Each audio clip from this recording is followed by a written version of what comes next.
আমি ব্যবসায়ী ছিলাম, অনেক শ্রমিক ভাড়া করে একদিন একটা কাজ করালাম।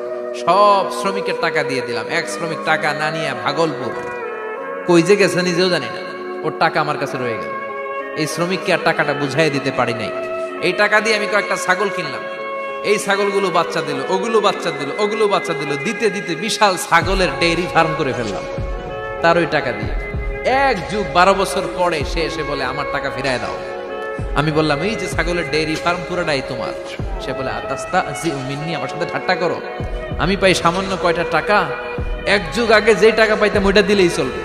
আমি বললাম ও শ্রমিক, তোমার টাকা দিয়ে আমি ছাগল কিনে ব্যবসা করেছি, ছাগল বাচ্চা দিয়েছে, বাড়তে বাড়তে বাড়তে বাড়তে আজকের বিশাল এই ডেইরি ফার্ম। এই ডেইরি ফার্মের মালিক আমি নই, তুমি নিয়ে যাও। বলার সাথে সাথে শ্রমিক আনন্দে নাচতে নাচতে ডেইরি ফার্ম নিয়ে যায়। ও আল্লাহ, ওই দিন যদি সে যতটুকু টাকা পাওনা ছিল অতটুকু দিলেই সে খুশি হয়ে যেত। শুধু তোমার খুশির জন্য পুরো ডেইরি ফার্ম আমি তারে দিয়ে দিয়েছিলাম। আল্লাহু আকবার। শয়তান আল্লাহরে চ্যালেঞ্জ দিছে, আল্লাহ তুমি আমারে জাহান্নামে পাঠাবা, আমিও তোমার বান্দা করে লয়ে একসাথে জামাতে ঢুকমু। একা ঢুকবো না, একা যাব না, তোমার বান্দাদেরকে সবগুলারে জাহান্নামী বানায়া তারপরে ঢুকমু। তোমারে চ্যালেঞ্জ দিলাম, একটারও জান্নাতে ঢুকাইতে পারবা? আল্লাহকে তুই আমার চ্যালেঞ্জ দিলি? আমি তো সব রাজার বড় রাজা, মহারাজা। আমারে চ্যালেঞ্জ দেশ, এত সাহস পাইলি কই? তুই আজীবন ওয়াসওয়াসা দিয়ে পাপ কাজ করাবি, একদিন তাফসীর মাহফিলে এসে আমার বান্দা ক্ষমা চাবে, আমি মাফ করে দেবো, তুই কি করবি? আজীবন অন্যায় করবে, আজীবন পাপ করবে, জুলুম করবে, একদিন চোখের পানি ছেড়ে আমার কাছে কান্নার মতো কান্না করলে আমি সব গুনাহ মাফ করে দেব। এজন্য আল্লাহ বললেন ইয়া আইয়ুহাল্লাযীনা আমানু তুবু ইলাল্লাহি তাওবাতান নাসুহা। ভুল করেছো, তওবা করো, মাফ করবে কে? সাইয়েদনা আদম আলাইহিস সালাম ভুল করলেন, দুনিয়ায় এসে শত শত বছর কাঁদলেন, কিন্তু ক্ষমা হয় না। আল্লাহরে বললেন আল্লাহ কি করলে ক্ষমা পাবো বলো? ফাতালাক্কা আদামু মির রাব্বিহি কালিমাতিন ফাতাবা আলাইহি। আল্লাহ বললেন ও আদম, তোমারে কিছু কালেমা শিখায় দেই, এই কালেমাগুলো দিয়ে আমার কাছে দোয়া করো, ক্ষমা করে দেব। আল্লাহ শিখায় দিলেন, ও আদম দুই হাত তুলে চোখের পানি ছেড়ে আমার কাছে পড়ো, রব্বানা পড়েন, রব্বানা যালামনা আনফুসানা ওয়া ইল্লাম তাগফির লানা ওয়া তারহামনা লানাকুনান্না মিনাল খাসিরিন। এটা শিখাই দিয়েছিল আল্লাহ। আল্লাহ আমি জুলুম করেছি, অন্যায় করেছি, ভুল করেছি, পাপ করেছি, তুমি যদি ক্ষমা না করো ক্ষমা করার কেউ নাই, ঠিক কি না? আমরাও পাপ করলে এই দোয়াটা পড়ার দরকার আছে না নাই? 5টা শর্ত সাপেক্ষে আমাদের তওবা কবুল করবে কে? তওবা কবুল হওয়ার কিছু শর্ত আছে 5টা। কয়টা? চিৎকার মেরে বলতে হবে, তওবা কবুল হওয়ার শর্ত কয়টা? 1 নম্বরে হচ্ছে আল ইকরা, acknowledgement. You have to give the acknowledgement that you are the greatest sinner on earth. আপনাকে ঘোষণা দিতে হবে যে আপনি পৃথিবীর সবচেয়ে বড় পাপী। 1 নম্বর শর্ত, আপনি বলেন যে আল্লাহ আমার চেয়ে বড় পাপী নাই, আকাশের নিচে জমিনের উপরে আমি সবচেয়ে বড় পাপী, এমন কোন পাপ নাই যেটা আমি করি নাই, ঠিক কি না? 1 নম্বরে পাপের ঘোষণা দেন। 2 নম্বরে আন-নাদাম, নাদাম মানে repentance. You have to be repentant for what you have done. আপনাকে অনুতপ্ত হতে হবে, চোখের পানি ছাড়তে হবে। আল্লাহ আমি লজ্জিত, আল্লাহ আমি নাদান, আমি পিশাচ, আমারে মাফ করে দাও। তার মানে স্বীকার গেলেন কি অন্যায় করেছেন। 2 নম্বরে আপনি অনুতপ্ত হলেন। 3 নম্বরে স্টপ, যেই পাপ করতেছিলেন ওইটা থামান।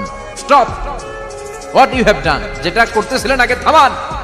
আপনি সুদ খাইছেন, অনুশোচনা আসলো, মাফও চাইতেছেন, আবার সুদও খাইতেছেন, হবে?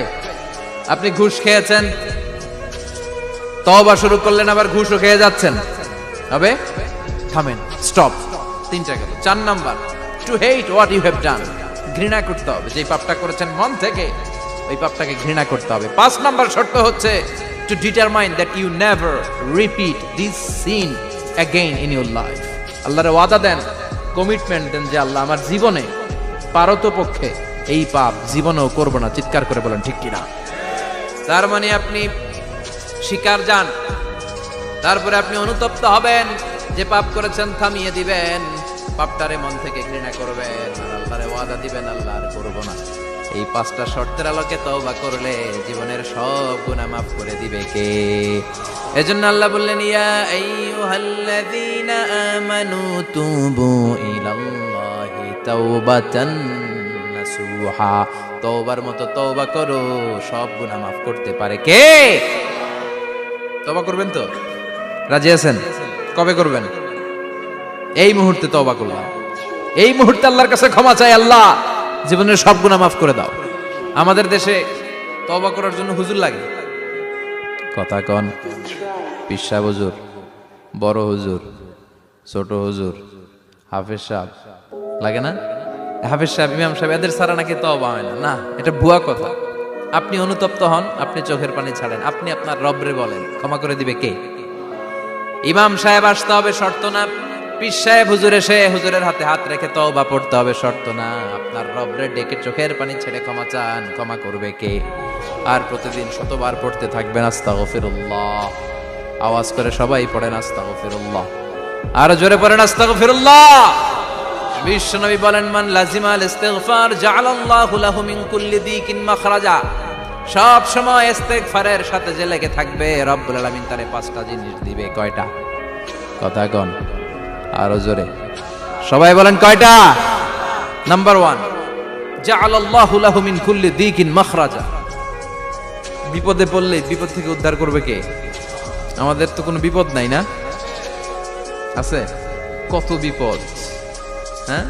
রাস্তাঘাটে দুর্ঘটনা হতে পারে, যে কোনো সময় ভূমিকম্পে পড়তে পারে, বজ্রপাত পড়তে পারে না, ঠেড়া পয়রা মানুষ নাই, আছে না নাই? এই বিপদ আপদ থেকে আপনারা রক্ষা করবে কে? যদি আপনি ইস্তেগফারের সাথে আঠার মতো লেগে থাকেন। কিসের সাথে? কথা বলেন। ইস্তেগফারের সাথে লেগে থাকতে পারলে 1 নাম্বার হচ্ছে বিপদে পড়লে আপনারে মুক্ত করে দিবে কে? 2 নাম্বার ওমিন কুল্লি হাম্মিন ফারাজা, যে কোনো ধরনের টেনশন, হাইপার টেনশন থেকে বাঁচায় দিবে কে? আমাদের তো টেনশন মেনশন নাই, না আছে?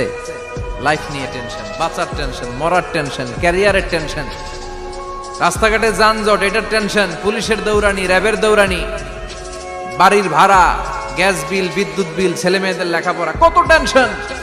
এই সব টেনশন থেকে আপনারে মুক্ত করে দিবে কে? 3 নম্বরে ওয়ারযুকহু মিন হাইসু লা ইয়াহতাসিব, এমন জায়গা থেকে আল্লাহ আপনার রিজিকের ব্যবস্থা করবে আপনি কল্পনাই করতে পারবেন না। সুবহানাল্লাহ পড়েন। 4 নম্বরে সবসময় ইস্তেগফার যদি পড়া হয়, আল্লাহর কোনো আযাব ওই বান্দার উপরে আসে না। ওমা কানাল্লাহু মুআযযিবাহুম ওয়া হুম ইস্তাগফিরুন।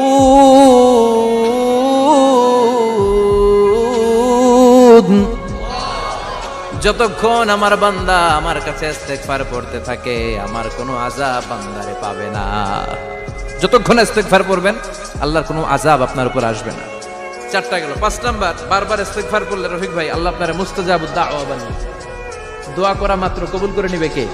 কেউ যদি আস্তাগফিরুল্লাহ আল্লাযী লা ইলাহা ইল্লা হুয়াল হাইয়ুল কাইয়্যুম ওয়া আতুবু ইলাইহি পড়ে, ওই কবিরা গুনাহকারীকেও ক্ষমা করে দিবে কে?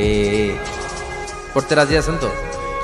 আবার সাইয়েদনা আবু বকর বললেন, ইয়া রাসূলুল্লাহ আল্লিমনি দুআআন আদউ বিহি ফি সালাতি, এমন দোয়া আপনি আমারে শিক্ষা দেন যেই দোয়াটা আমি নামাজে পড়তে পারি।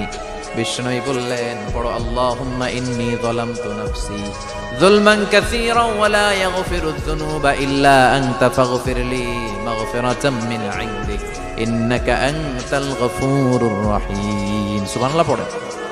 এটাও ইস্তেগফার। আমরা এটার বলে দোয়া মাসুরা, সালাম ফেরানোর আগে পড়ি না? যেখানেই ক্ষমা চাওয়ার কথা আছে ওইটারই কি বলে?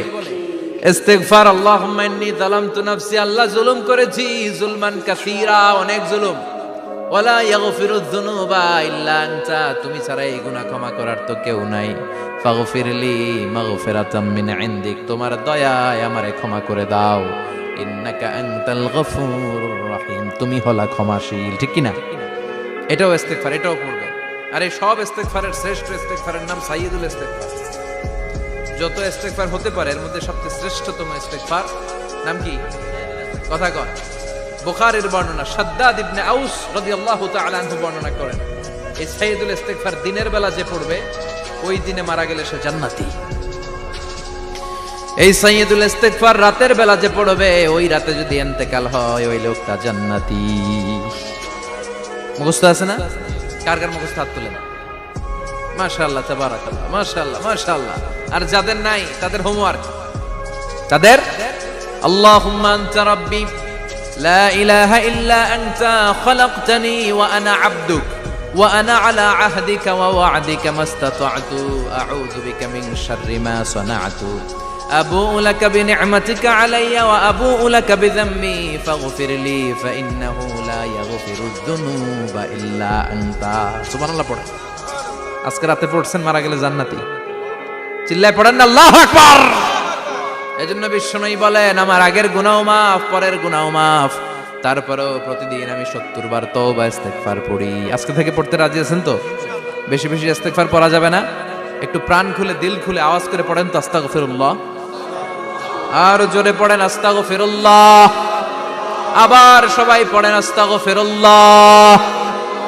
সব সময় তওবা ইস্তেগফার যারা পড়ে তাদেরকে পছন্দ করে কে? সব সময় জিকির করে করে জিহ্বাটারে যারা ভিজিয়ে রাখে তাদেরকেও পছন্দ করে কে? আল্লাহ বলেন, ওয়াজকুর রাব্বাকা ফি নাফসিকা তাদাররুআন ওয়া খীফাতান ওয়া দুনাল জাহরি মিনাল কওলি বিল গুদুবি ওয়াল আসাল ওয়া লা তাকুম মিনাল গাফিলিন। সুবহানাল্লাহ পড়েন। আল্লাহ বলেন, ওয়াজকুর রাব্বাকা ফি নাফসিক, আল্লাহরে মনে মনে ডাকো। তাদাররুআন ওয়া খীফা, আল্লাহর জিকির করতে আল্লাহ বলেছেন ফি নাফসিক। বুঝতেছেন না অর্থ? ফি নাফসিকা, মনে মনে আল্লাহর জিকিরটা করো। তাদাররুআন ওয়া খীফা, তাদাররুআন মানে বিনয়ের সাথে, with full of humility, submission and humbleness. বিনয়ের সাথে আল্লাহর ডাকো। ওয়া খীফা, গোপনে গোপনে ডাকো। দুনাল জাহারি মিনাল কওল, চিৎকার চেঁচামেচি করে ডেকো না। কার কথা? আওয়াজ করে জিকির করো না। এই যে আমরা মাহফিলে লা ইলাহা ইল্লাল্লাহ জিকির করে, এটা তালিম। উদ্দেশ্য কি? তালিমের জন্য আওয়াজ করে জিকির জায়েজ আছে, কিন্তু ব্যক্তিগত জিকিরের যে ইবাদতটা, এটা আস্তে আস্তে হইতে হবে, এটা ভদ্রভাবে হতে হবে, চিল্লাচিল্লি করে নয়। আবার তালিমের জিকির ওইটাও ভদ্রভাবে। ইন্নাল্লাহা জামিল ইউহিব্বুল জামাল, আমার আল্লাহ সুন্দর, আমার আল্লাহর জিকিরের মধ্যেও সৌন্দর্য আছে না নাই? কিন্তু এদেশে জিকিরের ভেতরে লাফালাফি আছে না নাই? বেশি না কম? কি বসেন বসেন, হ্যাঁ বসে যান তো, অনেক ধরনের আছে জিকির। হ্যাঁ বসেন বসেন, বসে যান। হ্যাঁ হাইবার আলী, এটা কি আবার জালালি? তো এই যে ইন্নাল্লাহা জামিল ইউহিব্বুল জামাল, আমার আল্লাহ সুন্দর, আমার আল্লাহর জিকিরের মধ্যেও সৌন্দর্য আছে না নাই? তালিমের উদ্দেশ্যে সবাই মিলে জিকির করা যায়, কিন্তু চিল্লাফাল্লা করা যাবে না, লাফালাফি করা যাবে না, মাথা ডানে বায়ে ঝোলানো যাবে না, ঠিক কি না? কিন্তু লাফালাফির জিকির আছে না নাই? লাফাইতে লাফাইতে, হ্যাঁ গাছের আগায় বাঁশের আগায়। আবার যিনি জিকির পরিচালনা করে ওনার কান্দে যায় ওঠে, আছে না নাই? বিশ্বনবী সাহাবাদের নিয়ে জিকির করছেন, সাহাবারা লাফাতে লাফাতে খেজুর গাছের আগায়। হাদিসে আছে না এটা? বিশ্বনবী সাহাবাদেরকে নিয়ে জিকির করছেন, লাফাতে লাফাতে আবু বকর বিশ্বনবীর কান্দের উপরে। আছে, হাদিসে আছে। এটা জিকির নয়। কি সুন্দর দেখেন, ইসলাম বোঝা কত সহজ। ওয়াজকুর রাব্বাকা ফি নাফসিকা তাদাররুআন ওয়া খীফা, গোপনে জিকির করো, ভদ্রতার সাথে বিনয়ের সাথে জিকির করো। ওয়ালা তাকুম মিনাল গাফিলিন, দুনাল জাহারি মিনাল কওল, চিৎকার চেঁচামেচি করে জিকির করো না। যারা চিকফাল দিয়ে হই হই হই হই করে, আছে না? হই হই হই হই হই হইয়ের ভিতরে আল্লাহর নাম আছে। হ্যাঁ এই যে হুই হাই এই স্টাইলের যে জিকির, এটার ভিতরে আমার আল্লাহর নাম আছে। আল্লাহর নাম যদি না থাকে ওইটা জিকির হবে? কথা বলেন। বিষ্ণু বললেন, খবরদার, চিৎকার চেঁচামেচি করে লাফালাফি করে যারা জিকির করে, এরা মনে করে আল্লাহ কানে শুনে না। কথা বলেন। আপনি গোপনেও আল্লাহর ডাকলে আপনার ডাকে সাড়া দিবে কে? এজন্য রাব্বুল আলামিন বলেন, ফাযকুরুনি আযকুরকুম ওয়াশকুরুলি ওয়ালা তাকফুরুন। বান্দা আমার জিকির তোমরা করো, আমিও তোমাদের জিকির করব, ঠিক কি না? আমরা যদি আল্লাহর জিকির করি, আমাদেরও জিকির করে কে? সুবহানাল্লাহ কইবেন না? আমরা আল্লাহর জিকির করে, আল্লাহ নাকি আমাদের জিকির করে, জানো তো না কথা এটা? আবার হাদিসে কুদসিতে আল্লাহ বলেন, ফাইন যাকারানি ফি নাফসি যাকারতুহু ফি নাফসি, আমার বান্দা যদি একা একা আমার জিকির করে, আমি আমার বান্দারে একা একা স্মরণ করি। ওয়া ইন যাকারানি ফি মালাইন যাকারতুহু ফি মালাইন খায়রিম মিনহু, এরকম মহা সম্মেলন করে যদি কেউ আমি আল্লাহর জিকির করে, আমি এর চেয়েও বড় মহা সম্মেলন ফেরেশতাদেরকে নিয়ে করে আমার বান্দারে স্মরণ করি। ওয়া ইন তাকাররাবা ইলাইয়া শিবরান তাকাররাবতু ইলাইহি যিরাআন। আমার বান্দা যদি আমার দিকে এক বিঘত আসতে চায়, আমি আমার বান্দার দিকে এক হাত এগিয়ে যাই।